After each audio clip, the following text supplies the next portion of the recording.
Bien, listo, estamos grabando la sesión. Ok, estamos grabando la sesión para poderles compartir posteriormente a ustedes en YouTube el video de esta fecha, así como hemos hecho con los anteriores. Si alguien tiene algún inconveniente con que sea grabada, por favor, nos lo hace saber.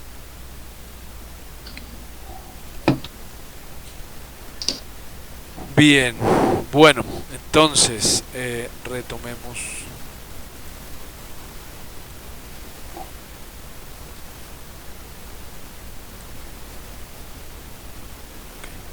Bueno, hoy vamos a ver algunos elementos dentro de 3ds Max que, que ya tienen animación. Es una introducción a algo llamado sistemas de partículas. Hay muchas opciones para trabajar partículas en Max y las posibilidades son muy amplias. Pero hoy vamos a ver los elementos que Max nos trae ya listos por defecto para poder trabajar esas partículas. Hay dos sistemas dentro de esta creación de partículas. Uno son los elementos que ya tienen las partículas y unos parámetros que podemos controlar de manera sencilla dentro del mismo panel de creación. Y por otro lado tenemos un sistema de nodos similar a cómo funcionan los materiales en Max y en otras herramientas de modelado 3D, en el que vamos a conectar varias casillas y entradas y salidas dentro de esas casillas. Ese método lo vamos a abordar el día viernes. Hoy vamos a ver solamente la parte básica, los elementos que ya Max nos trae listos para generar partículas.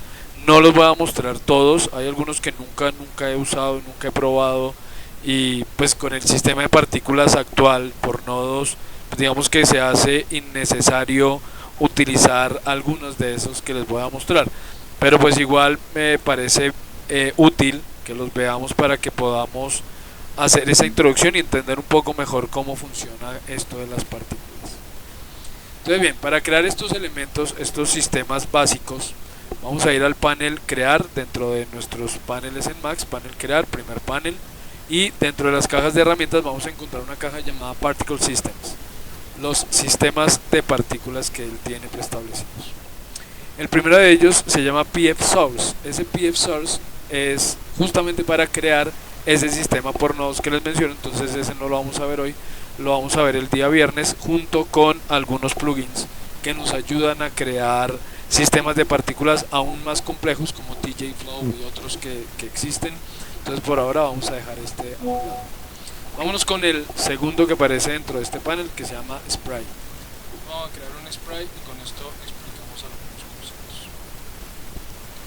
Tenemos la rejilla de todas estas ventanas y espero que ya lo alcancen a ver. Este sistema, ya lo vemos, bueno, este sistema, como vemos, si me desplazo en la línea de tiempo, me dicen si lo ven, por favor. Ahí hay unos elementos que se están moviendo. ¿Sí? No sé si lo alcanzan a notar. Confírmenme si se ve. Es que no sé si el Sí, sí, blanco. profe. ¿Sí? Ah, ok, perfecto, gracias. Estos elementos que vemos aquí en pantalla son simplemente una previsualización de lo que realmente esto es. Esto me dice que puedo previsualizar el sistema de partículas en gotitas, en drops, o lo puedo previsualizar en puntos, simplemente puntitos, o lo puedo previsualizar en crucecitas, ticks. No importa con cuál previsualice, el resultado final es otra historia. Si nosotros renderizamos esto, voy a cambiar de motor de render y simplemente voy a utilizar Scanline para poder renderizar rápidamente. Veremos que esto realmente son unas figuritas tridimensionales. Esas figuritas, ampliémosle el tamaño, voy a ponerle a esto 20 y voy a volver a renderizar, son tetraedros. Esas figuritas que están cayendo ahí son tetraedros. O puedo decirle que sean en la parte inferior, después de la primera ventanita, en la parte inferior me indica si quiero que esos sean tetraedros o sean caras. Entonces podemos coger tetraedron o facing. Si son caras, vamos a ver planos. Ahí están planos. Cambiémosle el tamaño, voy a ponerle 2 nada más, renderizo, y son planitos, simplemente caritas cuadradas. Entonces veamos cuáles son los parámetros de este sistema de partículas tan sencillo. La primera opción es la cantidad de partículas que voy a ver en el viewport y luego la cantidad de partículas que voy a ver en el render. Entonces son independientes, de tal manera que yo puedo decirle que quiero ver 2000 partículas en el viewport y ahí tenemos 2000, pero en el render siguen 100. Entonces si vuelvo a renderizar, seguimos con la misma cantidad de polígonos visibles. O por el contrario, puedo decirle que quiero previsualizar solo 100, pero que en el render me muestre 2000 caras. Y entonces al renderizar tendremos 2000 cajitas dispuestas en el espacio. Ahora, ahí no estamos viendo realmente las 2000 cajitas, porque ese sistema incluye de principio a fin cuántas se van a generar, cuántos de esos puntitos vamos a generar a lo largo de la vida de este elemento. Vamos a dejar esto en 1000 tanto en el viewport como en el render. Y luego vemos una propiedad llamada drop size, el tamaño de esos elementos, ya sean tetraedros o caras. En el caso de las caras, ese tamaño pequeñito de 2 está bien, digamos, ahí son planitos visibles. Pero el mismo tamaño en tetraedros, veremos que el resultado son figuritas muy chiquititas, que están bien si lo que yo quiero representar son, por ejemplo, gotas, una lluvia o algo así, pues este tamaño está bien. Este objeto recibe materiales. Si yo creo algún material, entonces vamos al editor de materiales y crearé algún material estándar para hacer. Mi nombre es Vale, les voy a contar algo súper lindo. Alguien tiene su micrófono abierto. Este cocodrilito que tiene 3 como nombre. Pero él decidió pasarlo a español y darnos las. Perdóname de silencio porque me hace retorno, discúlpame un segundo. De poder aprender con él. Ya, qué pena. Me avisas si necesitas decirme algo para desbloquear el audio. Bien, entonces, si yo creo aquí un material estándar, pongámosle un color cualquiera a este material. Digamos que queremos que sea un azul medio oscuro con un poquito de verde. Ok, supongamos este material y démosle a esto algo de brillo con mucho suavizado y le asigno ese material a este objeto, al sprite. Pues veremos que al momento de renderizar efectivamente él ha recibido el material. Entonces ahora los tetraedros, las figuritas, pues tienen ese material asignado. Luego viene la velocidad de esas partículas. Está en 100, digamos es la velocidad estándar, y podemos verificar la velocidad de caída de esas partículas. Entonces podemos hacer 10, perdón, no 100 sino 10. Podemos hacerla mucho más lenta, 1 o 500. Ya fue mucho, no se alcanzan a ver. 200, y ahí está, muchísimo más rápido. Pero vemos que hay un efecto secundario al aumentar o disminuir esa velocidad. Si yo pongo esa velocidad otra vez en 1, miren lo que ocurre con las partículas. Desaparecen muy rápido. Ellas tienen preestablecido un recorrido, digamos, un tiempo en el que van a recorrer las partículas. Si la velocidad es muy baja, pues ese tiempo termina muy rápido y por consiguiente las partículas mueren muy rápido. Si el tiempo es muy acelerado, pues las partículas van a caer mucho más, pero como vimos, como no hay tantas partículas, pues se alejan demasiado unas de las otras y ya no alcanzamos a ver mayor cosa. Entonces voy a ponerle una velocidad, digamos, de 5 para que caigan rápido pero las alcancemos a ver por más tiempo. Pero además eso lo puedo corregir. Luego de indicar la cantidad de partículas en el viewport, la cantidad de partículas en el render, el tamaño de esas partículas y su velocidad, aparece una variación. Las partículas caen perfectamente vertical, están moviéndose en el eje Z perfectamente. Si empezamos a asignarle variaciones a esto, veremos que empiezan a moverse de manera más aleatoria. Entonces ya no caen rectas en Z, unas se dirigen hacia un punto. Cada partícula asume un ángulo distinto y empieza a dispersarse de forma distinta. Si le ponemos una variación de 10, por ejemplo, pues veremos que las partículas salen disparadas para todos lados. Entonces pongamos una variación, por ejemplo, de 1 o 2. Ya aparece muy nieve, pongámosle 1. quiero que parezca un poco más lluvia, no con tanta variación. Luego aparecen dos valores después del render que están dentro de una ventanita llamada timing, y esto me indica en qué cuadro se empiezan a emitir las partículas y hasta qué cuadro se emiten. Eso es lo que va a determinar el tiempo de recorrido de estas partículas. Él me dice que estas partículas por defecto están configuradas para empezar a emitirse en cero.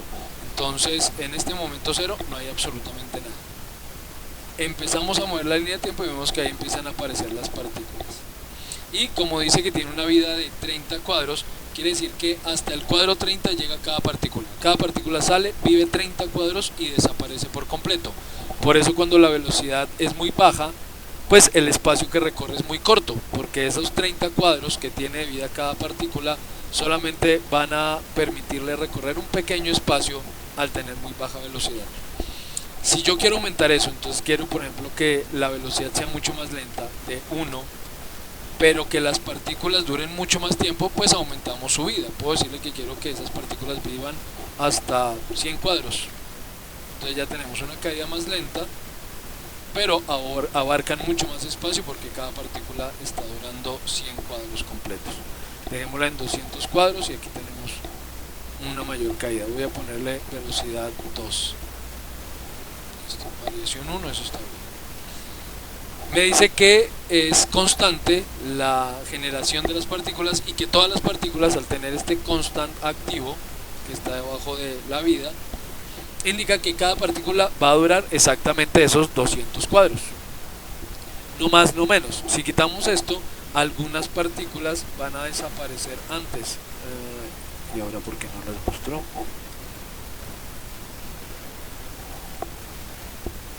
¿Ve? Y ahora, ¿por qué no me las muestra así de... ok. Rata de nacimiento de las partículas, pongámosle 10. Entonces quiere decir que por cada cuadro van a aparecer 10 veces estas partículas. Miren, aparecen hasta el cuadro 200. Bueno, no tengo más en la línea de tiempo, tenemos en la línea de tiempo un poco para poder ver más allá. Vámonos 300 cuadros a la línea de tiempo. Entonces las partículas efectivamente empiezan a nacer en el cuadro 0, terminan en el cuadro 200 y de ahí para allá pues simplemente van a seguir cayendo las que se alcanzaron a generar, pero no se siguen generando partículas. Al tener este valor constante, las partículas van a seguir generándose sin tener final, sin ningún fin. Lo único es que efectivamente cada partícula vivirá 200 cuadros. Y por último tenemos el tamaño del emisor, que es esta figurita rectangular que creamos al momento de crear la partícula o el sistema de partículas. Entonces podemos controlar su tamaño para hacerlo de las dimensiones que necesitemos. Las dimensiones de esto corresponden igual a las unidades que tengamos configuradas en el programa. Como lo volví a instalar, no había entrado a configurar las unidades, voy a configurarlas. Entonces vamos a Customize, Unit Setup, y en Unit Setup le voy a decir que quiero que el sistema se trabaje en centímetros y que me muestre las unidades también en centímetros. Listo. Entonces tenemos un sistema de partículas que en este momento mide 233 por 130 centímetros. Ese es el espacio en el que esas partículas están emitidas. Como les digo, este es uno de los sistemas más simples, pero me permite abordar los conceptos básicos de todos estos sistemas. Borremos este y vamos a crear otro. Nieve. Primero fue el spray. Nieve. Entonces tenemos un sistema similar. Entonces tenemos un elemento que empieza a emitir partículas en cero, partículas que tienen una vida útil de 30 cuadros, cada partícula desaparece 30 cuadros después de nacer. En este momento ya no tenemos, el tamaño se llama flake size, flake como copo, como el tamaño de cada copito.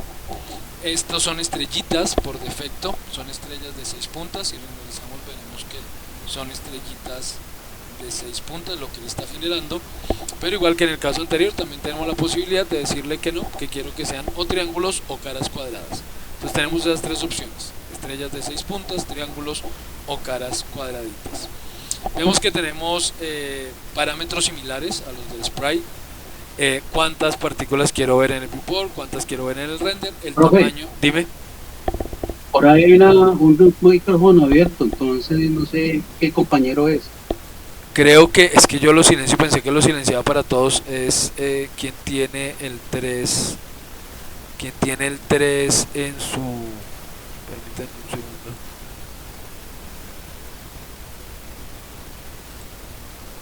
No, pero ya lo silenció. No, ya nadie tiene el micrófono abierto. Ya, gracias. Gracias. No, es que el profe, no, el compañero también, porque es que se mete con Sí, la explicación suya, entonces, el audio muchas no gracias. se deja escuchar. No, a ustedes también por avisarme. Bien, les decía entonces que tenemos parámetros similares, ¿no? Entonces la cantidad en el render, la cantidad en el viewport, el tamaño de las partículas, velocidad, igual que en el caso anterior, la misma velocidad, aunque en este caso pues es más lenta, pues es nieve, no es un sprite, obviamente las partículas salen más lento, a pesar de que tienen la misma velocidad de 10. Variaciones, si esto no tiene variación, pues cada partícula cae perfectamente vertical. Al tener variaciones que por defecto la nieve ya la tiene en 2, pues cada partícula es un poco más aleatorio en su recorrido. Y luego aparece este valor no me acuerdo qué es, ahí se me disculpa, no recuerdo qué hace este tumble, no recuerdo qué hace, tumble rate, vamos esto en 5 y tumble 2 de 1, no me acuerdo, esto tiene variaciones en el render, veamos, pongámosle esto más estrellitas, pongámosle 1000 en el render y 1000 en el viewport. Listo, veamos el render. Ok, y cambiamos ese tumble rate a 0 y el tumble pongámoslo en 0, a ver si tiene incidencia. Veo un poquito más de partícula, la verdad no recuerdo ese valor que es, me disculpan, lo olvidé. Y de nuevo, tenemos entonces en qué cuadros empiezan a emitir las partículas, en qué cuadro terminan. El cuadro inicial puede ser negativo. Si yo quiero que al momento de iniciar la animación ya estén cayendo esas partículas, yo puedo decirle que quiero que empiecen en un cuadro menos 100. Entonces cuando estamos en 0, ya las partículas han recorrido el espacio que recorrerían en 100 cuadros. Pero le voy a dar esto una vida mucho más larga, que cada copito de nieve tenga una duración de 300 cuadros. Entonces así aumentamos la distancia que recorre el sistema de partículas. Vamos hasta donde llega, hasta por aquí. Ok, ahí está. Bien, luego aparece, bueno, Super Sprite tendrá aspectos similares. Ah, ok, pero este no, este lo vemos después, porque este tiene elementos que se van a, o que voy a explicar cuando veamos el sistema de partículas por nodos, porque este sí me permite determinar tipo de partículas y de movimientos en esas partículas y otras cosas que explicaré el día viernes. Blizzard, este es el sistema que finalmente digamos que vino a eliminarlos a todos los demás. Era la única forma de crear partículas hace 20 años, pero desde que apareció el nuevo sistema de partículas por nodos, pues esto entró en desuso. Digamos, no conozco ya a nadie que utilice estos sistemas de partículas. Este Blizzard básicamente es el mismo tema. Tenemos, bueno, el tamaño del emisor, que es lo que quiero ver en ventanas y puntitos, malla o puntos o crucecitas, perdón, y el porcentaje de partículas voy a ponerlo en 20% para ver un poquito más de partículas. Pero en este caso tenemos muchos más parámetros para controlar. Entonces viene la generación de esas partículas. Me dice que está recorriendo las partículas 10 centímetros por, esos 10 centímetros deben ser cada 10 cuadros, porque aquí no hay 10 centímetros por cuadro. También tenemos variaciones, ese tumble que no recuerdo qué hace. Igual tenemos dónde empieza a emitir las partículas, hasta qué punto viven las partículas, hasta qué punto emite partículas y cuántas quiero que me muestre. Entonces me dice que él va a mostrar las partículas hasta el cuadro 100 y cada partícula tiene una vida útil de 30 cuadros.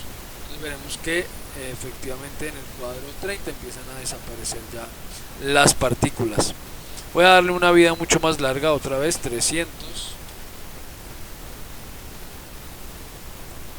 y digámosle al emitter stop que deje de emitir en el cuadro 200, por ejemplo, que empiece a emitir en 0 y que me muestre las partículas desde hasta el cuadro 100, no, hasta el cuadro 300.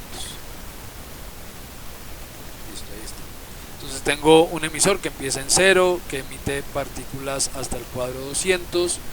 Esas partículas se están mostrando hasta el cuadro 300, cada partícula tiene 300 cuadros de vida. Luego viene el tamaño de esas partículas, pero aquí es donde viene lo interesante de este sistema, y es que dentro de ese particle type podemos decirle que queremos que sea o una partícula estándar o que sea el calco de una geometría. Entonces, si por ejemplo quiero que sea, no sé, X objeto, voy a modelar cualquier cosa aquí, hagamos una esferita muy sencillita, hagamos una esferita pequeña y voy a deformar esa esfera. Entonces vamos a modificar, agreguémosle ruido, por ejemplo noise, y hagamos este ruido fractal, démosle una deformación de 2 centímetros en X, en Y y en Z, y hagamos esto mucho más rugoso. Ok, y ampliemos un poquito más la deformación, supongamos. Entonces quiero que sean esto, como roquitas que están cayendo. Bajemos un poquito las iteraciones y un poquito menos la dureza del efecto. Este es el elemento que quiero. Voy a colapsar esto, lo voy a convertir en un editable poly. Ok, y quiero entonces que el sistema de partículas clone ese elemento, esa malla, y que esas sean las partículas que emite. Entonces dentro de esa persiana llamada particle type le voy a decir que quiero que sea el calco de una geometría. Al decirle esto, él me dice que cuál geometría es la que quiero que genere. Entonces me aparece aquí en la parte inferior una ventanita que dice instancing parameters, parámetros de calco, y el primer botoncito dice pick object, picar o seleccionar el objeto que quiero que calque. Entonces vamos a pick object y hago clic en esa esferita que acabo de generar. Y ahora en la parte superior, donde tenemos el particle generation, le voy a decir que quiero que me muestre, mentira, está en particle parameters, que quiero que me muestre la malla. Entonces veremos que efectivamente cada partícula ahora es una copia, un calco de esa piedrita, pero no están todas en la misma posición. Él las emite en posición aleatoria, se van rotando, y el tamaño también es aleatorio. Entonces vemos que efectivamente todas las partículas ahora son esas piedritas, y cómo van creciendo hasta alcanzar el tamaño de la piedra que estoy calcando. En este caso podemos controlar esas variaciones de la geometría, y aparece aquí la opción de rotación, y aparece una opción llamada Object Motion, y dentro de esto él me dice que las partículas están o tienen un tiempo de crecimiento y giro de 30 cuadros.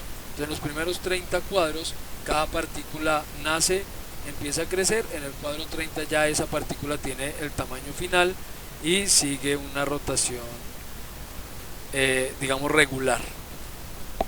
Podemos decirle que no crezcan, por ejemplo, que ese spin time sea de un cuadro, entonces todas las partículas deberían nacer y crecer en un cuadro, ¿sí? Crecen muchísimo más rápido. Pongámosle un spin time de 20.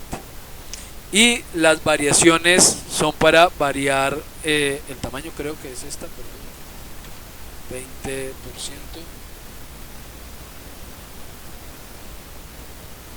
Está variando el tamaño. Variación en la velocidad, perdón. Entonces ya no todas caen a la misma velocidad, algunas caen un poco más rápido, otras caen un poco más lento. El 20% de variación, es decir, si están cayendo a 10 cuadros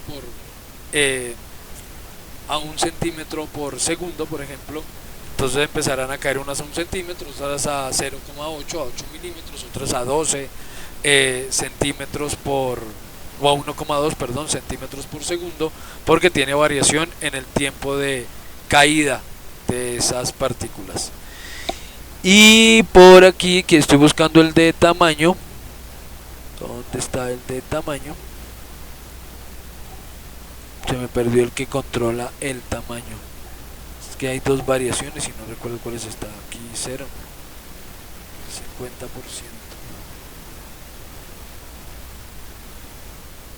No, eso es en el nacimiento de la partícula. 0. Sé que hay uno. Control de la caída por el eje. Interparticle collision. No, esto es para cuando se chocan las partículas, pero eso no vamos a hacer aquí. Se me perdió. Hay uno, sé que hay un parámetro aquí que me permite controlar la variación en el tamaño de esas partículas. Bueno, ¿por qué? Porque sé que lo hay, o lo había, porque es que también pues esto puede ser que varíe con las versiones y pues como yo ya no lo uso, pues puede que haya cosas que hayan cambiado, yo no me haya dado cuenta. Porque esto se utilizaba, por ejemplo, un ejercicio típico a hacer con estos sistemas de partículas cuando empezó 3ds Max hace 30 años era no sé cómo se llaman las agrupaciones de abejas, un grupo de abejas que salían volando, esparciéndose ahí por el aire, y pues en ese caso yo no necesito que las abejas crezcan a medida que van saliendo, ¿no? Entonces necesito que salgan todo el tiempo ya del tamaño que es. En este caso esto se podría resolver empezando la emisión antes. Yo le puedo decir que empiece a emitir en el cuadro menos 100 y muy seguramente pues las partículas cuando las veamos por aquí pues ya llevarán el tamaño que debe. Entonces pues ahí ya no voy a ver variación en el tamaño a lo largo del recorrido. Pero si veo el emisor sí, porque igual en el emisor nacen las partículas, vemos que hay unas mucho más pequeñitas y que van a ir creciendo a medida que van moviéndose, que van cayendo. Entonces bueno, ahí tocaría no ver el emisor y verlo unos cuadros después o un espacio después para que ya no tengan variación en el tamaño. ¿Qué otra opción hay por aquí? A ver, veamos. Bueno, no, ya después podemos crear parámetros o crear, perdón, presets o configuraciones preestablecidas. Ya habiendo configurado todos los parámetros que quiero configurar, podría guardar esa lista de parámetros o esos valores que le he dado a cada uno de esos parámetros, guardarlo con un nombre para decir que esto es X cosa, y él tiene algunos preestablecidos. Me dice que tiene aquí un blizzard, lluvia, mist, no sé qué es mist, y caída de nieve. Voy a cargar por ejemplo el de caída de nieve, le damos cargar y veamos qué hizo esa caída de nieve. La convirtió en un elemento regular. Debe ser, en este momento no está calcando geometría, está emitiendo, ¿qué elemento está emitiendo? Está emitiendo estrellas de 6 puntas. Al haber cargado ese preset, emitiendo estrellas de 6 puntas. Puedo decirle también desde acá que sean objetos tridimensionales, cubos, que sean cubitos, o que sean caras pero tridimensionales, o que sean tetraedros, o que sean esferas. Entonces puedo preestablecer alguna geometría. Voy a dejarlo en la geometría calcada. Entonces ya sabemos que aquí le decimos que sea un instance geometry, geometría calcada, y que la geometría sea la esferita esta que tengo por aquí modelada, y que no me muestre esto en ticks, sino que lo muestre como malla. Entonces le digo que lo muestre como malla y listo. Quedaron grandísimas.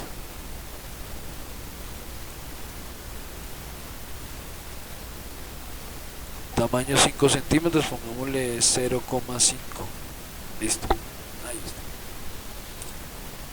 Bien, este es simplemente ese Blizzard. ¿Qué otro tenemos por aquí disponible? Entonces otra vez vamos a sistemas de partículas. En el panel crear, particle system,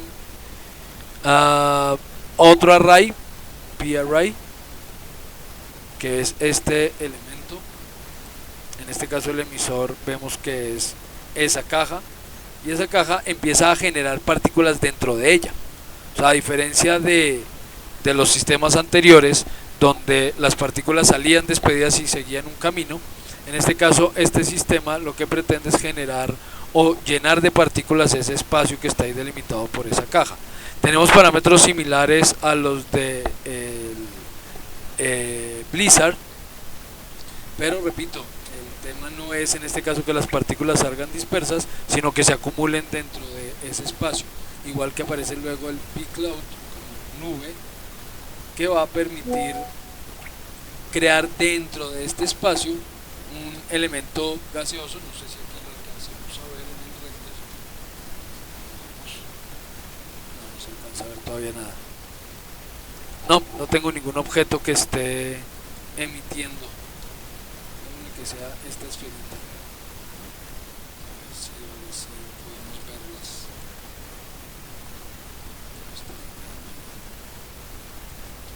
A ver, box emitter, objeto, basado en objeto, radio, longitud, particle generation. Ok, deje de emitir en el cuadro 200 y muéstrelo hasta el cuadro 300 y tengo una vida de 200 cuadros.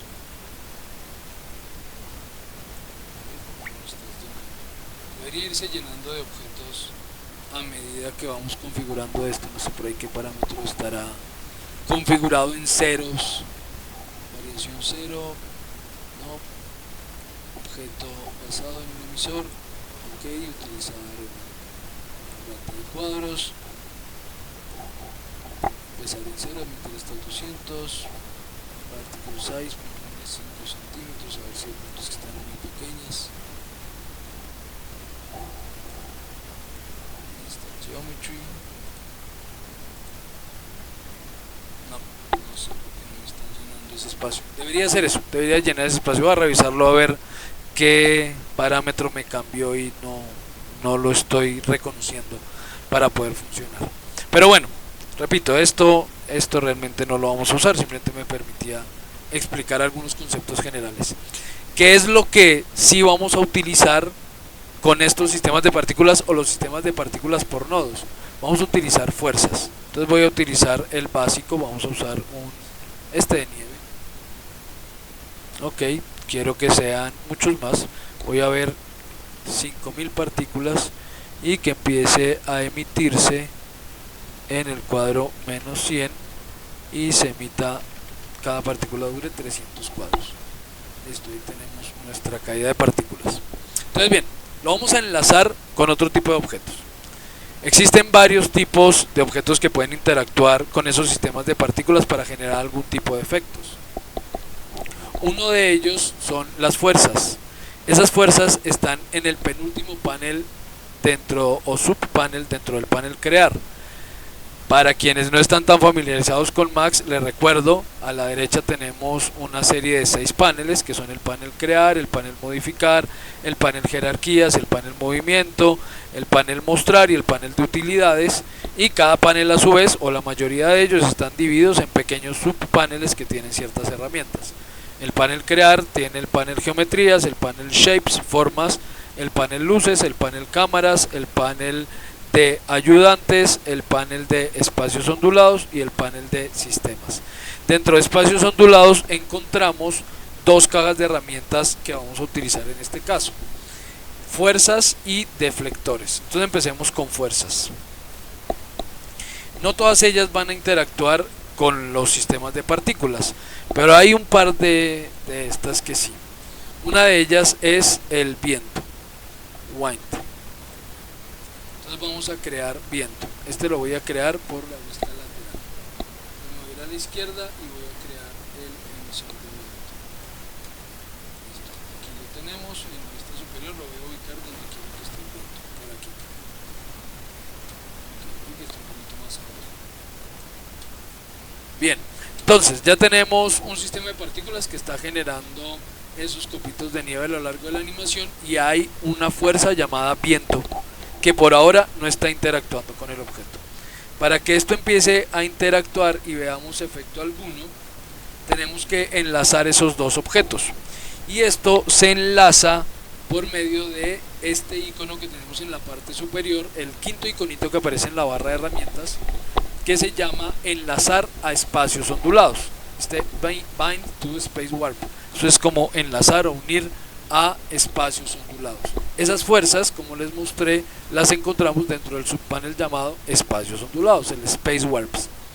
Entonces vamos a unirlo, vamos a esta herramienta de enlace y puedo unir del viento a la nieve o de la nieve al viento, da igual en este caso, no tiene incidencia en la orden. Entonces voy a unir el sistema de partículas al viento y ya vemos cómo efectivamente al ir cayendo las partículas asumen esa dirección que el viento le está dando. Me parece bien, pero quiero que el viento no sea tan fuerte. Entonces voy a seleccionar ese viento, démosle a esto play y vamos a modificar los parámetros del viento. Son muy sencillos. Lo único que me dice es, uno, qué fuerza quiere que tenga ese viento. Entonces ese viento va a tener una fuerza, por ejemplo, de 0,2. Quiero viento, pero no quiero que sea tan fuerte. Luego me dice que ese viento puede decaer. Ese valor de decaimiento va de... ¿hasta qué valor va esto? Hasta... no tiene límite, parece. Sí, no tiene límite. Entonces digámosle que esto decaiga, supongamos, al... no, ya pierde por completo la fuerza. Está muy lejos. El decaimiento hace que vaya perdiendo fuerza el viento a medida que va alejándose del emisor. Está perfecto, pero si le pongo un decaimiento muy grande ya empieza a perder efecto. Voy a acercar el emisor un poco a ver si tenemos mejor efecto. No, sí están algunas partículas despidiéndose en ese sentido, pero no pierde por completo fuerza al ponerle ese decaimiento. Voy a ponerle 0,1 a ver si logramos que vaya perdiendo fuerza de a poco. No, definitivamente si le pongo decaimiento pierde por completo la fuerza. 0,01, nada, por bajo que le ponga el valor está perdiendo total fuerza el viento. Y luego me dice que si quiero que ese emisor sea plano o sea esférico, es decir, que si quiero que el viento sople específicamente en una dirección o que el viento sople en toda dirección. Entonces por ahora dejémoslo plano, que sople en una sola dirección. Luego aparece un valor de turbulencia que hará que a medida que las partículas empiecen a verse afectadas por ese viento, pues se dispersen de forma mucho más irregular. Entonces podemos poner un valor de 1 y vemos que las partículas empiezan a moverse de forma un poco más aleatoria en el momento en que entran en interacción con el viento. Pongámosle turbulencia 10 y ahí vemos partículas muchísimo más dispersas en el momento que tocan el viento. Vemos que al nacer no tienen tanto problema, pero muy rápidamente empiezan a verse afectadas por ese elemento. Voy a mover un poquito más ese elemento hacia abajo. Quiero que por determinado espacio caigan rectas las partículas y luego sí, ahí está, listo. Entonces tenemos un sistema que empieza a caer medianamente ordenado, lo ordenada que es la nieve, y luego entra en interacción con el viento y se empiezan a dispersar esos copitos de nieve por todo lado. Rebobinemos la animación, seleccionemos otra vez el viento. Mucha turbulencia, voy a ponerle turbulencia solamente 1. Y la frecuencia hará que el viento interactúe por espacios delimitados, pero ese es un efecto que tampoco he nunca logrado que sea notorio del todo. Es decir, que de pronto vaya perdiendo, que vayan como ventarrones, pero siempre el viento igual termina siendo constante. Entonces nunca le he encontrado un valor adecuado a esa frecuencia como para que sea visible el efecto. Si hay efecto, si cambian la dirección de las partículas, pero al ser tantas y tan pequeñitas, pues como que no notamos esas variaciones. Entonces la frecuencia pues no juega mucho ahí. Y luego viene la escala en la que podemos aumentar o disminuir la fuerza de ese viento, pero no cambiando su fuerza específicamente, sino escalando esa fuerza con tanto valor. Por defecto eso está en 1 y normalmente así funciona bien. Listo. Así entonces hacemos que interactúen estos elementos entre sí. No olviden, importantísimo enlazar los dos objetos con este espacio. Hay otro ejemplo bien interesante que sí o sí nos va a hacer recordar que eso se tiene que enlazar, y es que ahí hay una anécdota con ese tema de enlazar estos objetos, y es que voy a poner por ejemplo aquí una teterita. Vamos al panel crear, estándar, y vamos a poner nuestra tetera. Pero esa tetera le voy a poner muchos más segmentos, digamos 12, 16 segmentos. Listo, una tetera mucho más densa. Dentro de esas fuerzas, por ejemplo, también existe algo llamado la bomba, pero eso está en deflectores. Aquí, Geometric Deformable, deformadores de geometrías. Entonces aquí aparece un elemento llamado bomba. Si hacemos clic en cualquier parte de nuestro espacio, de nuestra escena, aparece un pequeño triangulito, como un rombito, bueno, es como un tetraedro. Ese tetraedro, o pirámide más bien, si termina siendo es como una pirámide, esa pirámide debe interactuar con el objeto y, como su nombre lo dice, hacer que el objeto estalle, es una bomba. Pero por defecto no ocurre nada, en este momento no está pasando absolutamente nada. ¿Qué debo hacer para que esa bomba funcione? Lo mismo que en el caso anterior con el viento. Debo enlazarla al objeto que quiero que la bomba afecte. Entonces vamos a nuestro enlace a espacios ondulados. De nuevo el orden no importa. Si selecciono la tetera primero y arrastro hasta la bomba, o si selecciono la bomba y arrastro la tetera, el resultado va a ser el mismo. Miren lo que está ocurriendo. Ya se ve claramente que la geometría sí se deformó y empieza esa geometría a separarse en sus caras. El tema es que esa bomba tiene gravedad, y esa misma gravedad hace que el objeto vaya cayendo al piso. Entonces me interesa que se quede quieto, que sí estalle, pero que se quede quieto. Entonces vamos a ver los parámetros de esa bomba.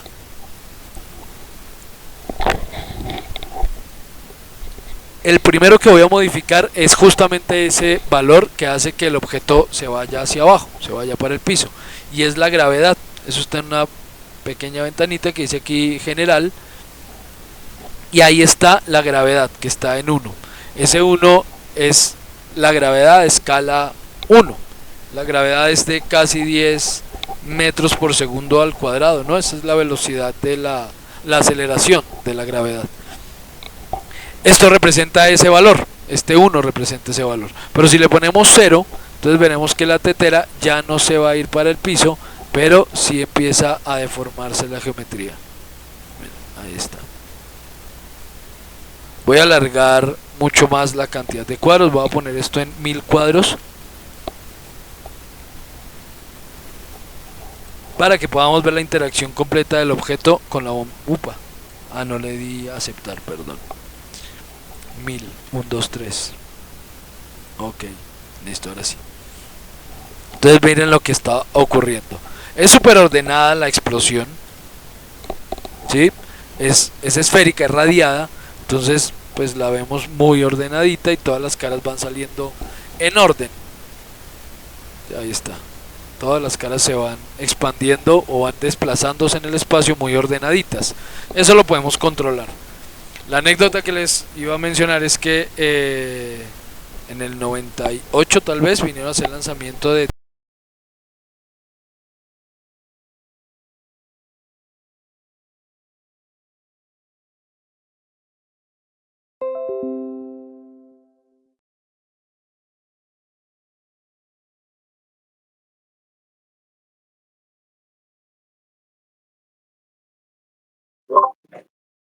Profe, no se escucha. Ya, ahora sí. Sí. Gracias. Esa empresa la compró Autodesk hace como 15 años, pero esto era de otra empresa.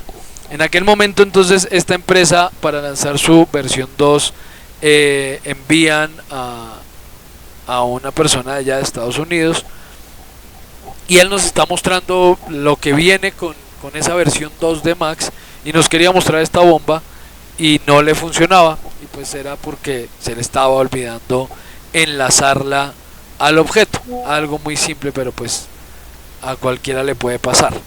El tema es que, como les digo, la explosión es muy ordenada y depende, eso sí, de donde esté ubicada la bomba.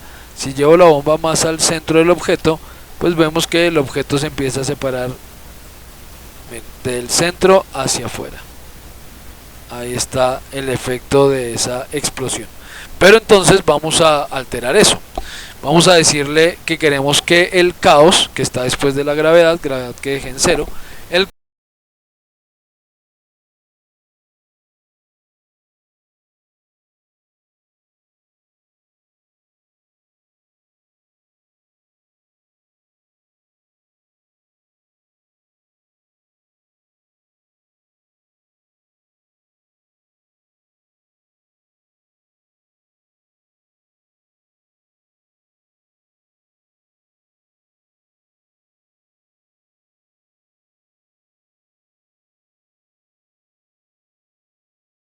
Profe, se quedó sin audio.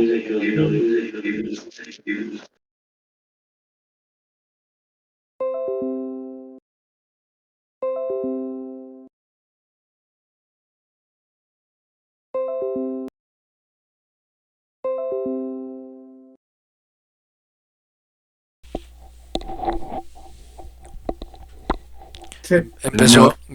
Empezó a molestar ahora el micrófono. Me avisan por favor de nuevo si me dejan de escuchar, gracias. Entonces bien, vemos que el objeto interactúa con esa bomba dependiendo de su ubicación. Y vamos a ponerle más caos, uno de caos, para que sea mucho más desordenada. Y por último, tenemos dentro de los parámetros de esa bomba, bueno, no por último, aquí me faltó explicar uno. Este fragment size es de qué tamaño va a romper las caras de ese objeto. Al estar en mínimo 1, máximo 1, quiere decir que él está dividiendo ese objeto, lo está fragmentando en las caras que lo componen. Todas las caras que lo compongan están siendo parte de la fragmentación. Si le digo que máximo sean, por ejemplo, 5 caras, entonces ahora encontraremos una explosión mucho más aleatoria en cuanto al tamaño de las partículas. Hay partículas muy pequeñitas, pero habrá partículas mucho más grandes por la variación. Entonces él va a mantener 5 caras unidas máximo, y mínimo pues va a separar cara por cara. Ahora, si se fijan en algo, esas caras no son poligonales o no son cuadrados, son siempre triangulitos. ¿Sí? Las caras son triángulos. Aunque ya conozcan las herramientas de modelado en Max, sepan cómo funciona el modelado poligonal y sepan que en Max todos los objetos están divididos en caras cuadradas, todos, porque esto lo digo siempre en el curso básico, pero cabe la pena recalcarlo aquí, y es que se me fue la paloma, perdón. Que aunque veamos curvas en Max y en general con cualquier método de modelado poligonal, la curva no existe. Siempre tenemos una secuencia de caras planas que, dispuestas en el espacio de cierta manera y posteriormente por un efecto de iluminación, parezca que los objetos, o haga parecer que los objetos son curvos, pero realmente siempre serán una secuencia de caras planas. Esas caras, esos polígonos, normalmente son cuadrados. Entonces, si ustedes ven cualquier objeto que yo modele acá, hago otra tetera, verán que esto está dividido, activamos aquí Edge Faces, está dividido en cuadraditos, pero esas no son las caras, esos son los polígonos. Cada polígono está integrado por 2 caras. Por eso cuando le digo a la bomba que quiero que separe esto en un solo elemento, el resultado son triángulos. Cada uno de estos polígonos lo está dividiendo en 2 triangulitos. Bueno, volvamos a la bomba.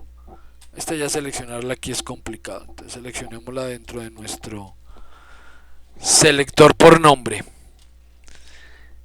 Bien, ¿qué faltan? Bueno, y les decía entonces que por último viene la detonación. ¿En qué cuadro quiero que detone esa bomba? Por defecto está en el cuadro 5. Entonces veremos que del cuadro 1 al cuadro 4 no pasa absolutamente nada. Entonces vamos al 2, 3, 4, nada. En el 5 ya empieza la detonación de la bomba, y de ahí para allá se empiezan a fragmentar ahí sí todos los elementos de ese objeto. Esto ahí está. Aunque haya gravedad, hay objetos que no van a terminar cayendo al piso. Entonces salen despedidos hacia arriba. Veamos la frontal. salen despedidos hacia arriba y continúan su recorrido hacia arriba. Ejemplo, esta pequeña partícula que está por aquí. Esta pequeña partícula, ese triangulito. Él va para arriba, no va a caer, nunca va a caer. Bueno, esa es la bomba. Eso, no sé, de nuevo, pues hace mucho tiempo no veo a nadie usar eso. Digamos que hay plugins que pueden hacer esto de forma un poco más interesante. Entonces no veo esto, no he vuelto a ver a nadie utilizar esa bomba, pero ahí está y pues sus parámetros no son tan complejos. De vez en cuando puede resultarnos útil dentro de algún proceso de animación. La última fuerza que quiero mostrarles en este momento, que es un espacio ondulado pero no aparece dentro de las fuerzas, sino son los deflectores, que tienen su propia caja de herramientas.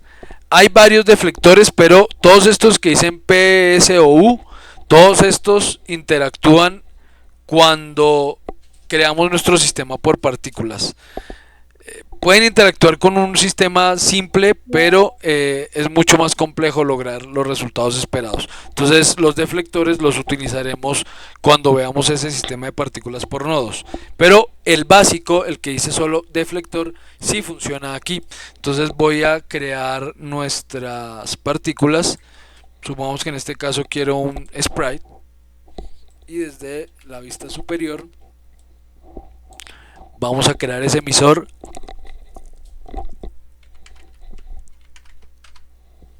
de 5 metros por 5 metros. Listo. Y vamos a hacer que caigan las partículas. Quiero que caigan más lento. Entonces velocidad 2 puede ser, con un poquito de variación, 0.1. Y que tenga una vida que empiece en el cuadro menos 50 puede ser, y que tenga una vida de 500 cuadros. Y una cantidad en el viewport de 2000 elementos, por ejemplo. 1, 2, 3, 2000 elementos. Listo, ahí está. Veamos esto por crucecitas, que son más visibles. Listo, tenemos este objeto. Los objetos caen con un poco de variación, en fin. Pero ahora vamos a crear dentro de esos espacios ondulados deflectores, vamos a crear un deflector. Listo, ahí está el deflector. Es simplemente, visualmente, simplemente un cuadrito ahí, un rectángulo. Voy a ubicarlo por aquí, más o menos a la mitad de la lluvia.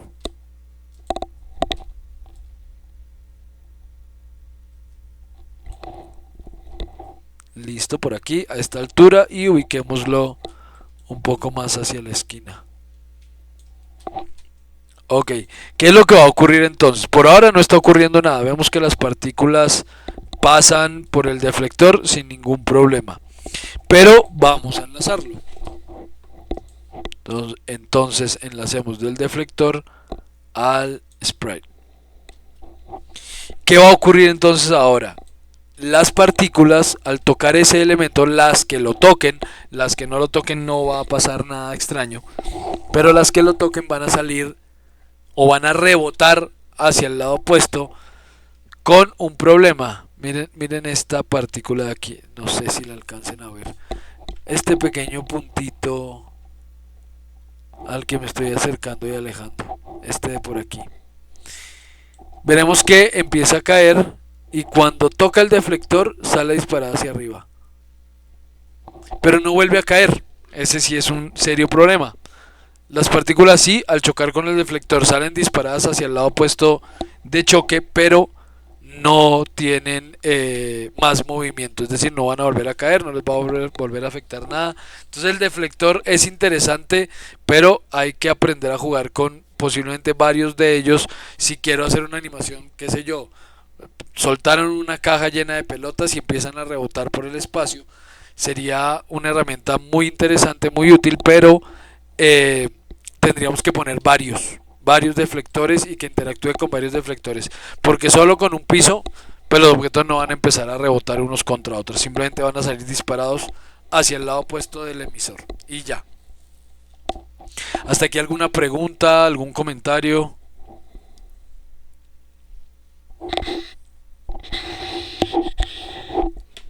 nada, todo va ¿Así? más o menos. Dime. No. No, no, señor, bro. Vale, gracias. Permítanme un segundo, por favor. Regálame un minutito.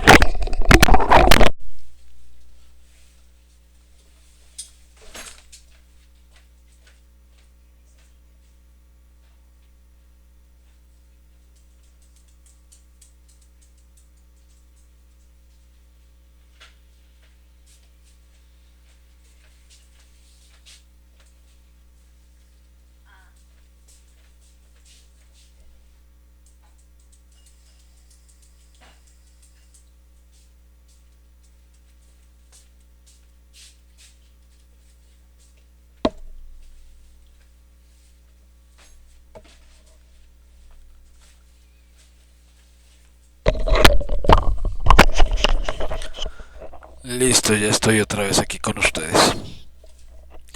Bien, veamos qué otras fuerzas aquí podríamos trabajar.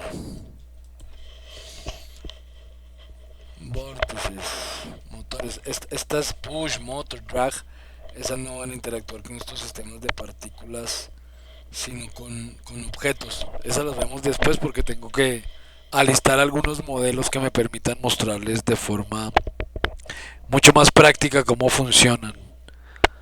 Gravedad, viento y desplazamiento. Veamos esta gravedad. Nada, esta simplemente va a permitirme decidir hacia dónde van las cosas. Por ejemplo, pongamos gravedad aquí por la frontal. Si no ha cambiado, ¿no? Es igual que el viento. Simplemente en lugar de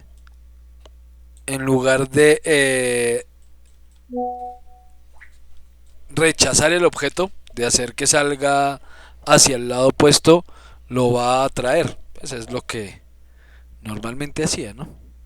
Ahí está, sí. Entonces, lo mismo que en el caso del viento, pues está atrayendo el objeto en esa dirección.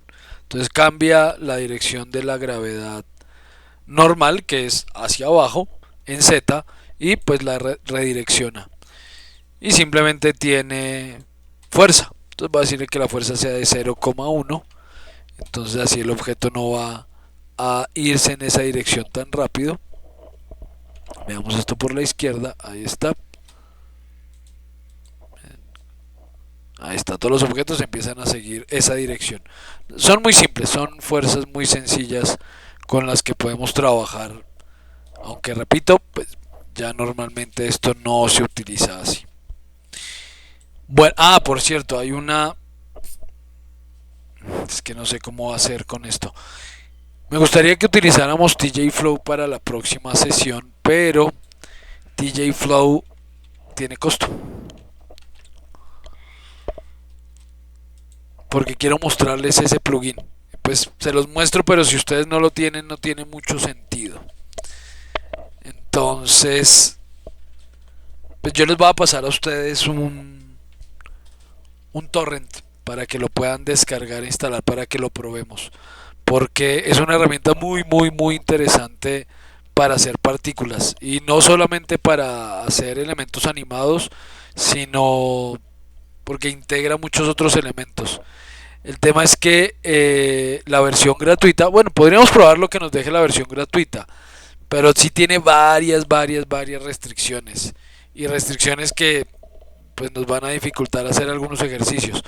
Pero bueno, si quieren podemos instalar la versión gratuita y ver lo que nos permite esa versión gratuita en la próxima sesión. Entonces la pueden ir descargando. Yo igual les voy a pasar un torrent con la versión comercial, obviamente, ya lo saben, solamente con fines educativos, o sea, para que ustedes lo prueben durante el curso y yo les pueda mostrar cómo funciona. Espero que no utilicen esa versión pirata para trabajo, ¿no? Ya saben lo que hemos hablado al respecto. Entonces bueno, ahí para la próxima semana, para que por favor quienes puedan pues lo instalen para que lo podamos probar. Bien, ¿qué otro elemento tenemos por aquí que nos pueda resultar interesante? No creo que esos sistemas de partículas ya estuvieron. Puede haber fluidos. No, esos fluidos todavía no. también los vamos a ver con el sistema de partículas completo. Listo, creo que con esto ya abordamos lo básico.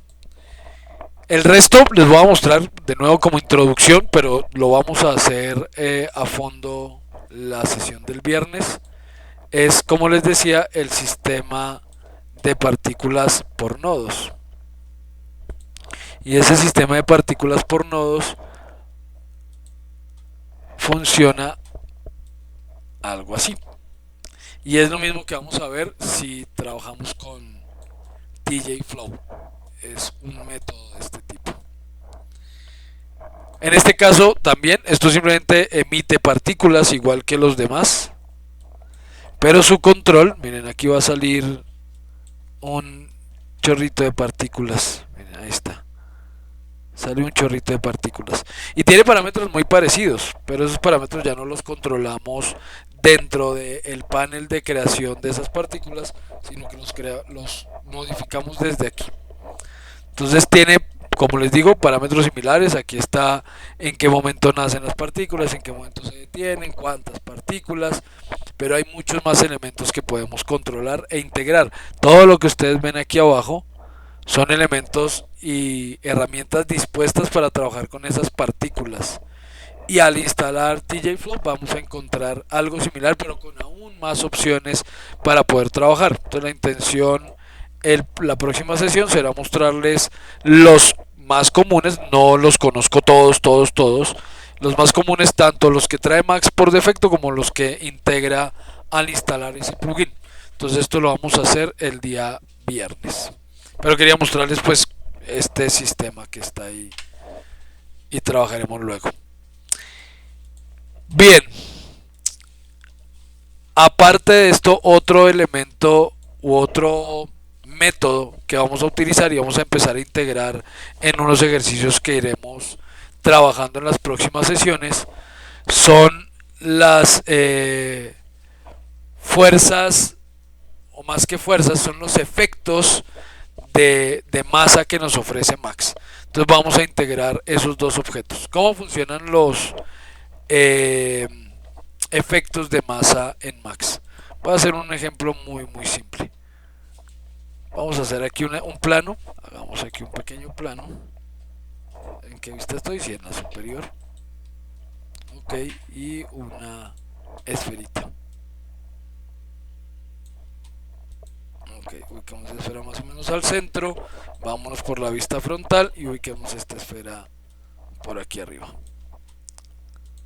Listo.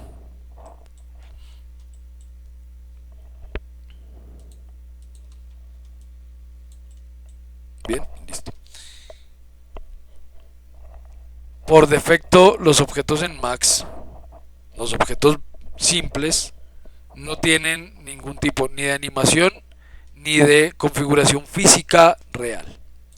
Vamos a hacer que este objeto caiga por sí mismo sobre ese plano y rebote en él. Entonces vamos a agregar aquí un pequeño panel que también les pido que lo activen y lo mantengan ahí activo. Damos clic derecho sobre cualquier espacio libre dentro de la barra de herramientas. Aquí en la parte superior ahí tenemos un pequeño espacio libre. Clic derecho y nos muestra una serie de paneles que podemos disponer y organizar en la interfaz. Uno de esos paneles que no está abierto por defecto se llama Mass Effects Toolbar, barra de efectos de masa. Mass Effects Toolbars. Aquí está esta barrita. Esto la voy a ubicar aquí al lado. Listo. ¿Qué es lo que vamos a hacer con estas herramientas? Para que empiecen a interactuar esos objetos entre ellos, necesitamos que haya objetos dinámicos y objetos rígidos, objetos que están quietos y objetos que se mueven. ¿Para qué? Para que él pueda calcular fuerzas y choques entre esos objetos. Entonces vamos a hacer que esta esfera se convierta en un objeto dinámico. Para eso vemos que en ese panel que acabamos de abrir hay varios elementos y botoncitos que se disponen en ella. El cuarto botoncito, en este caso hacia abajo, que es como un circulito azul con un planito ahí al frente, Si hacemos clic en él, el clic sostenido, él me muestra tres opciones. Me dice que el objeto seleccionado se va a convertir en un objeto rígido, dinámico rígido, o cinemático rígido, o estático rígido. Entonces quiero que este sea un objeto dinámico rígido. ¿Por qué rígido y dinámico a la vez? Porque el objeto no se deforma. El que diga que es rígido quiere decir que el objeto no se va a deformar, pero sí se va a mover. Otra opción para hacer esto mismo, para asignarle a este objeto esa característica, la encontramos dentro del menú superior en Animation, en el menú Animation. Aquí encontramos una opción llamada Mass Effects y dentro de Mass Effects un sub enlace que dice Rigid Bodies, y ese Rigid Bodies me despliega las mismas tres opciones: convertir el objeto en dinámico rígido, cinemático rígido, estático. Entonces digámosle que sea dinámico. Una última opción para poder asignar exactamente la misma característica es, vamos a eliminar esto como modificador, y es justamente un modificador. Entonces selecciono la esfera, me voy al panel modificar, despliego la lista de modificadores y por ahí abajo aparecerá Mass Effects. Aquí está, Mass Effects R Body, Mass Effects R Body. Entonces este elemento le agrega al objeto la misma característica, solo que aquí sí ya me toca escoger cuál quiero que sea, si quiero que sea dinámico, cinemático o estático. Que sea dinámico, listo. Y voy a aumentar esto a unos 2000 cuadros. Tengo 1000 ya, bueno, 2000 cuadros está bien. Necesito ver la animación por un largo periodo de tiempo. Y ahora abrimos, dentro de ese panel que acabamos de activar, abrimos la ventana que me permite controlar esos efectos. Esas son las herramientas de Mass Effects. También está dentro de animación, ¿no? También hay Animation, Mass Effects.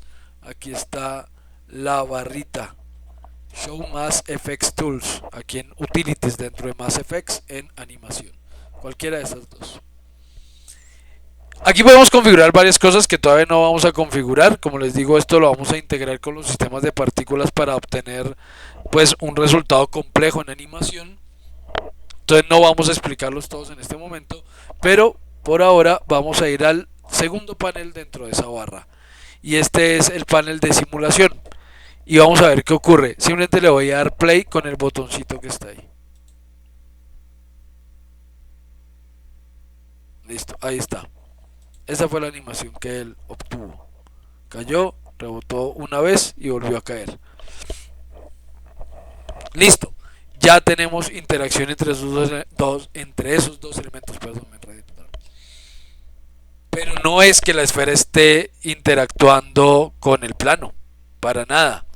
Resulta que el programa entiende que el 0 en Z es, detengamos la animación, que el 0 en Z es el piso. Entonces realmente está interactuando es con el espacio, más no con el objeto. Si este objeto estuviera más arriba y por ejemplo estuviera un poco inclinado, no veríamos absolutamente nada con respecto a ese plano. Si le damos play, la esfera lo va a atravesar. Ahí está. Y rebota contra el piso. Entonces lo único que vamos a controlar por ahora para que puedan empezar a explorarlo es una propiedad de ese objeto dinámico que se llama bounciness, rebotes, y está en 0,5. Entonces voy a ponerle bounciness 2. 1 es lo máximo que acepta, perdón. Y démosle play. Ahora ya rebota bastante más. Y hay forma de hacer que rebote aún más, pero luego lo vamos a ver porque se le asignan a esto propiedades de masa según el tipo de objeto que quiera representar. Este parece una pelota, pues no de hule por lo menos. Pero bueno, quiero que interactúe con este plano. Entonces, ¿qué es lo que voy a hacer con ese plano? Rebobinemos toda la simulación. Ese plano también lo tengo que convertir en un objeto rígido, pero en este caso un objeto de tipo, entonces abramoslo mostrar por acá, de tipo estático. Seleccionar o convertir lo seleccionado en un objeto rígido estático. Listo. Y volvamos a dar play a esto.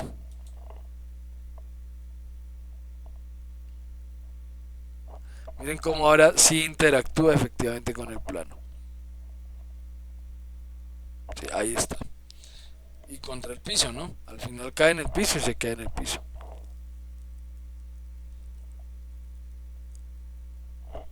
Listo. Ahí está en el piso. Nada, 200 cuadros de animación en este momento.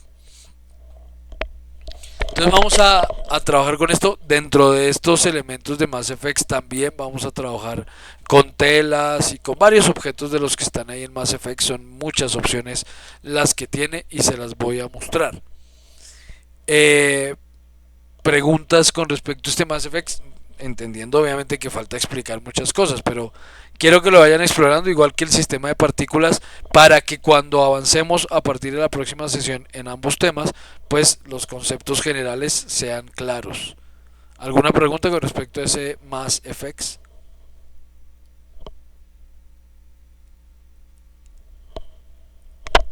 ¿No hay preguntas? Vale. Ok. Bien, nada, no quiero adelantarme. Les voy a enviar el enlace entonces para, para que vayan descargando TJ Flow o vayan instalando la versión gratuita que está dentro de su software, dentro de su sitio web, perdón. El sitio web de TJ Flow es pro.tjflow.com, pro.tjflow.com. Ese es su sitio web, desde ahí pueden descargar la versión gratuita. Y nada, con eso espero que la próxima semana lo tengamos listo. Teníamos un ejercicio, ¿verdad? ¿Alguien lo pudo hacer? ¿Nos podría mostrar algo de lo que habíamos dejado propuesto la semana anterior?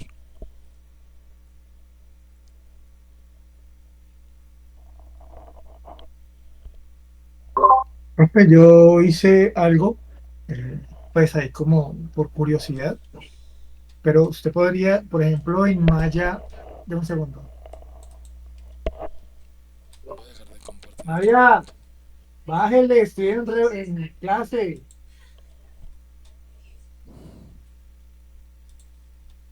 Listo, ya quité mi pantalla para que nos muestres cuando puedas. Aló. Sí, te Eh, escuchamos. ¿Cómo se puede sacar un preview de Trimax para poderlo como dejar como video? Ah, un preview. Ah, buena pregunta. Mira, vale. Voy a mostrarles. Previews rápidos. Oigan, sí, esto no lo había mencionado. Yo había empezado por esto, ¿no? Porque pues, ustedes podrían animar, pero ¿y qué hago con esa animación? Voy a cerrar esto un momentito. Aquí aclaro que aquí no hay nada animado, ¿no? Realmente en este momento no hemos animado absolutamente nada.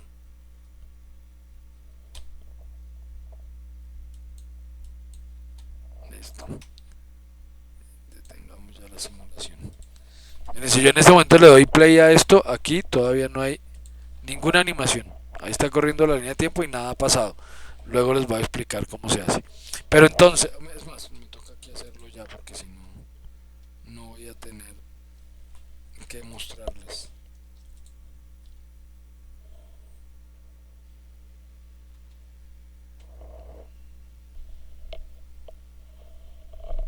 Listo, ok.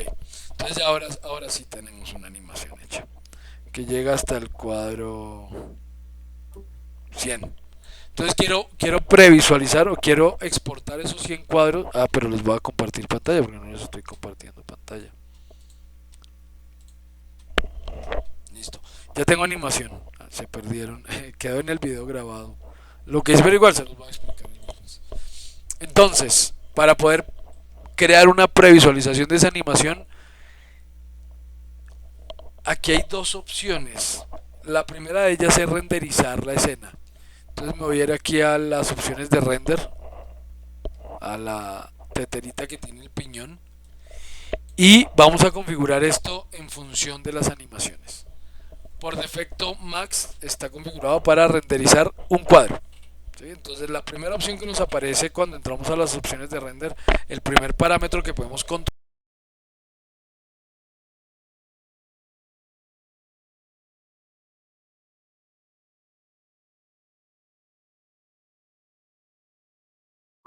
Profe, no se escucha.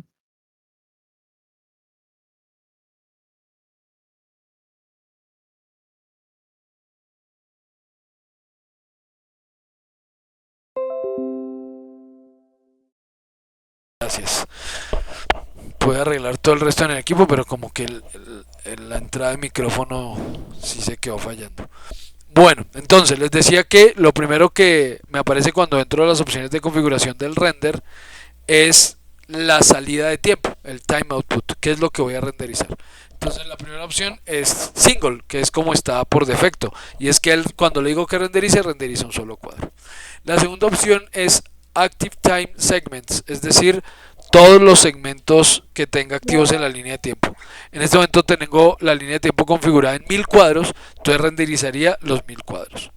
O un rango de tal cuadro a tal cuadro. En este caso sé que la animación que tengo dura 100 cuadros, entonces no va a renderizar los 1000, renderizo 100 cuadros.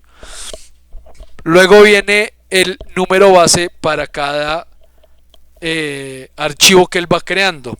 Porque, y voy a aclarar esto, podemos renderizar de una vez como video. Para hacer previsualizaciones está bien, podemos renderizar de una vez como video.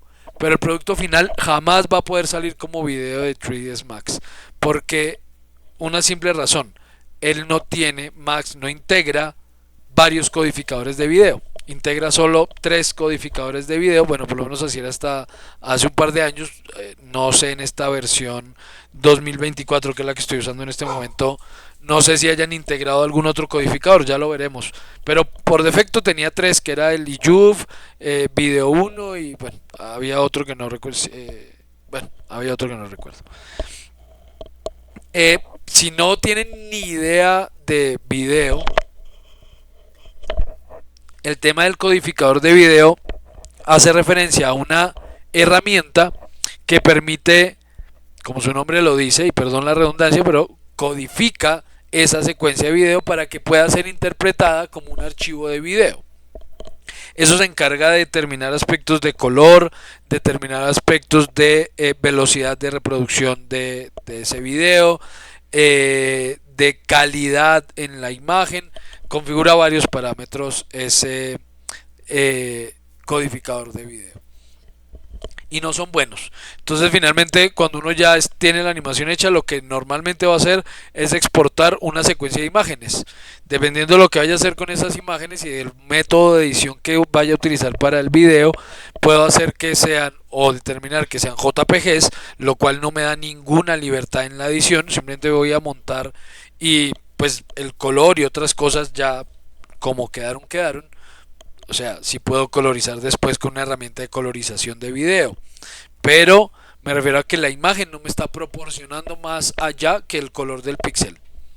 Y si quiero entrar a opciones más avanzadas y control más avanzado sobre cada una de esas imágenes, la recomendación sería salvar eso como TGA, una secuencia de TGAs, que es un formato de imagen que nos va a permitir muchísimo más control en varios aspectos.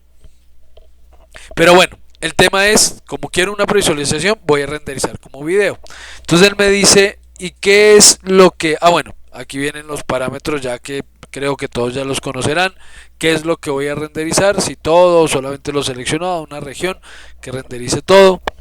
Voy a activar aquí Shift F para ver el espacio que realmente vamos a renderizar. Cerremos el simulador. Esto hasta donde llega. Por aquí. Listo. Me voy a mover un poquito más en diagonal para ocupar más espacio. Listo, ok. Entonces, él me dice, bueno, ¿y de qué tamaño quiere usted renderizar? Entonces, pues, pueden ustedes escoger. Custom les permite seleccionar el tamaño del render en ancho y alto en píxeles, no importa cuál sea, o vienen unos preestablecidos según la cámara, según el estándar de video, según, en fin. Entonces verán que están, por ejemplo, NTSC 6 PAL, que como les comenté desde la primera sesión, eso ya no existe, eso ya no se usa porque la televisión digital no está amarrada a esos estándares. Eso era hace 30 años, bueno, 20 aún para atrás. Voy a dejarlo ahí en HDTV, televisión de alta definición. a 1280 por 720 píxeles. Sí, no importa, es solo una previsualización. Entonces ya en la parte baja aparece algo llamado render output y es a dónde voy a guardar ese render.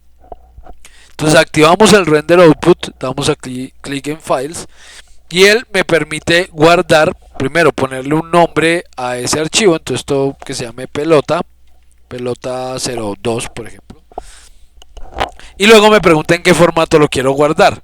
Entonces hay dos formatos de video acá, dos, no sea que hayan agregado otro, no veo otro, es más, se me perdió uno que teníamos antes, ya no lo veo. Parece que lo quitaron. El move.move. Ese era un formato de video que se utilizaba en Mac. Yo no sé si todavía se usa porque yo no uso Mac. Pero era un formato, era el formato de video para Mac. Así como el AVI era el formato de video para Windows, el Move era el formato de video para Mac. Pero en Windows también leía los .move.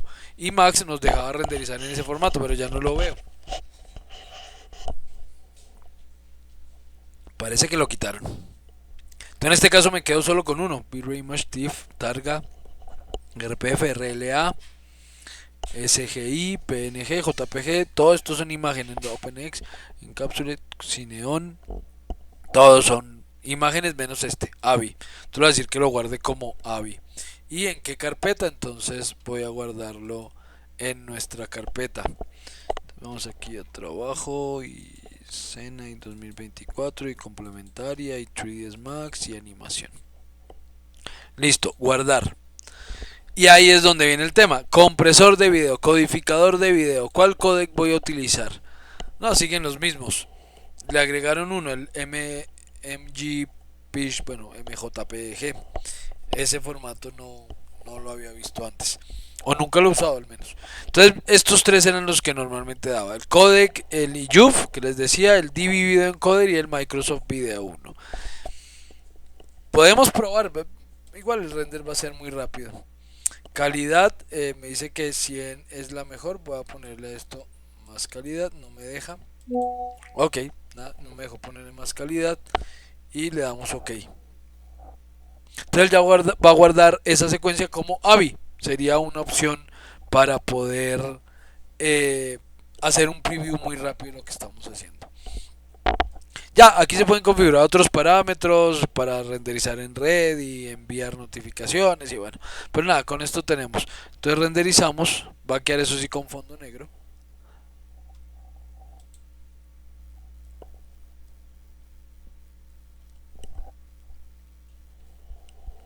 Ahí está, dejémoslo hacer su trabajo y que termine hasta el cuadro 100.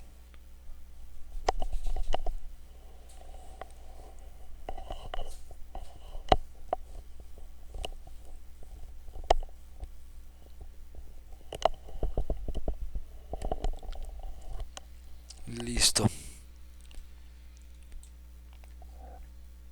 Le faltan. Listo, ok, terminó. Entonces veamos el resultado. Veamos qué tal quedó con ese codec IUP. Abramoslo.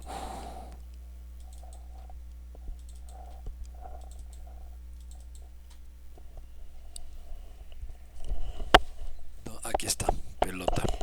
Voy a abrir esto con este que es un poquito mejor. Ahí está el resultado. Otra vez démosle play. Listo, eso es lo que queda. Obviamente aquí no tengo material, no tengo luces ni sombra ni nada, pues no se ve mal, pero les aseguro que ese codec no es el que mejor funciona. Es mejor llevarnos una secuencia de imágenes. Entonces le digo aquí dentro de ese render output, digo que lo guarde por ejemplo como un PNG, un JPG, para que no pesen demasiado si no lo requiero para edición profunda. Ya les digo, si lo requiero para edición más compleja, es mejor que sea un Targa o incluso un XR, aunque el XR está destinado para otra cosa, pero también nos ofrece amplia información sobre lo que estamos, sobre el elemento que estamos renderizando. Entonces, bueno, y la otra opción, voy a decirle aquí que quiero que tengamos setup y voy a cambiar a DV Video Encoder. tampoco me deja modificarle la calidad. Bueno, ok. Voy a dejar el mismo nombre al video. Ah, pero no. 03 voy a poner acá. Guardar y renderizamos.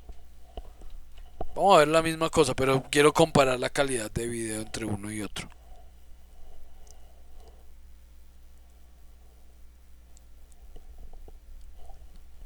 Listo.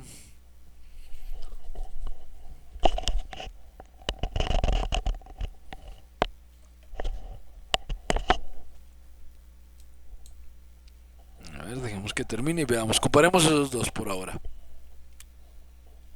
Bien. Entonces, veamos que quedó pelota 03. Abrámosla con el mismo reproductor. Está, por ejemplo, no sé si lo alcanzan a notar, pero la pelotita tiene un serio problema de suavizado, de antializado. Eso se llama así, anti-aliasing. Y también el borde del plano también está todo dentado. Y la esferita ni se diga alrededor. Eso es problema del codec, pero veamos el peso. Comparemos el peso. Pelota 03, el último que rendericé, quedó con un peso de 11 megas, lo cual también es terrible porque la animación no dura sino 3 segundos. Y para 3 segundos de video ya 11 megas me parece ya mucho. Pero ni hablar del primero, del que codificamos con iYup. Pelota 02 pesa 136 megas. Un video de 3 segundos. De hecho, una película en ese formato toca comprarse un disco de 1 tera para almacenar solo una película, donde le dejáramos ese tamaño en proporción. Entonces, para una previsualización rápida, esta es la forma. Hay una manera, yo sé que existe, pero no la recuerdo, que es no renderizar, sino que él haga guarde un video como preview de la animación. Debería estar aquí en animación. Cargar animación, salvar, transformar, cut, max, offset, parameters, reaction manager, set, skin, toggle, delete. No la veo acá. Voy a averiguar cuál es, porque yo sé, alguna vez lo vi, me pareció súper interesante para guardar previews sin tener que ponerme a renderizar, sino que él hace como un semi-render, pero no calcula luces, no calcula material, nada. Como lo estoy viendo en el viewport, así lo guarda, pero no recuerdo dónde es. Entonces lo voy a buscar y les cuento el viernes porque ahorita no lo voy a encontrar. Entonces nada, así configuramos un preview rápido. Simplemente desde las opciones de render configura el espacio de cuadros que vas a renderizar para hacer el preview que quieres, de tal cuadro a tal cuadro por rango. Selecciona el tamaño del render para la previsualización que quieras y dale entonces en el render output, dale el formato que desees, pues el formato AVI con el código que quieras como para hacer las pruebas. Listo, Harold. ¿Alguna otra pregunta? Si lo logro dejar más o menos claro.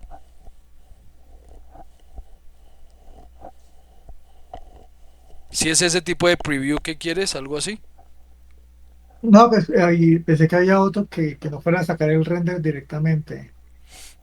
Ah, ok, Pero ok. Sí, lo que te digo, sí hay otra forma, pero no recuerdo la ruta.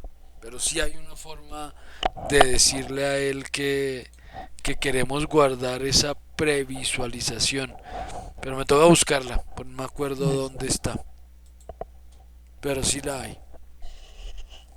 Entonces yo el viernes les cuento cuál es la forma. Pero igual, creo que aquí algunos de los que están haciendo este curso no tienen mayor idea sobre Max y muy probablemente no supieran tampoco cómo renderizar el video. Pues ahí ya queda la explicación.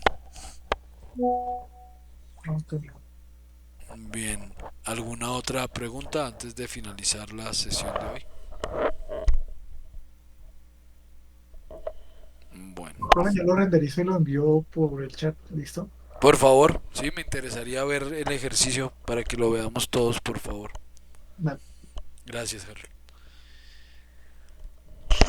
Bueno, entonces nada, ahorita en un momento voy a enviarles el torrent y les envío el enlace al sitio web de TJ Flow para que lo puedan descargar en su versión free si quieren utilizarlo así. Eh, Harold entonces nos envía el video prueba del ejercicio que hizo. Recuerden que esa parte es útil, insisto, no es parte de la evaluación el que vayan haciendo sus ejercicios. La evaluación finalmente es un ejercicio que, por cierto, tengo que de una vez redactar el texto y enviárselos para que lo vayan planeando, para que lo vayan organizando. Pero digamos que no, los ejercicios cortos nos resultan es muy útiles, útiles para poder interactuar, para que no me quede yo aquí solo hablando y ya, y para que ustedes vayan poniendo en prueba lo que estamos haciendo, a ver si quedó claro, si no quedó claro, y si nos comparten aquí en un espacio 5 minutos, que dos, tres personas que hagan el ejercicio nos compartan sus resultados para poder discutirlo entre todos, resolver dudas, hacer observaciones, en fin. Entonces muy interesante si lo hacemos. No olviden seguir estudiando los principios de animación, los 12 principios que mencionamos en la primera sesión. Importante que los vayan teniendo en cuenta. Max no los tiene en cuenta todos, recuerden eso. Aquí, por ejemplo, en este ejercicio, pues más o menos sí, porque efectivamente pues sí hay unos movimientos continuos, hay una acción previa, la velocidad no es constante, acelera, desacelera, al final no se queda quieto, hay un movimiento adicional que me refuerza la intención de entender que es un objeto que es esférico, en fin, pero hay algunos que no, como por ejemplo aquí él no se deforma, ya les dije, él lo convierte en algo llamado cuerpo rígido, él no se deforma por defecto y en la animación las deformaciones son importantísimas, entonces para que lo vayamos revisando, evaluando, teniendo en cuenta, estudiando un poquito. Bueno, entonces con eso finalizamos la sesión, detengo entonces ya la grabación y el día viernes a las 8 nos vemos para la siguiente sesión en la que ya saben vamos a hablar entonces de esos sistemas de partículas más complejos y vamos a ahondar en este tema de los Mass Effects para integrar los dos temas. Muchas gracias, feliz resto de noche, nos vemos el viernes entonces, cuídense mucho.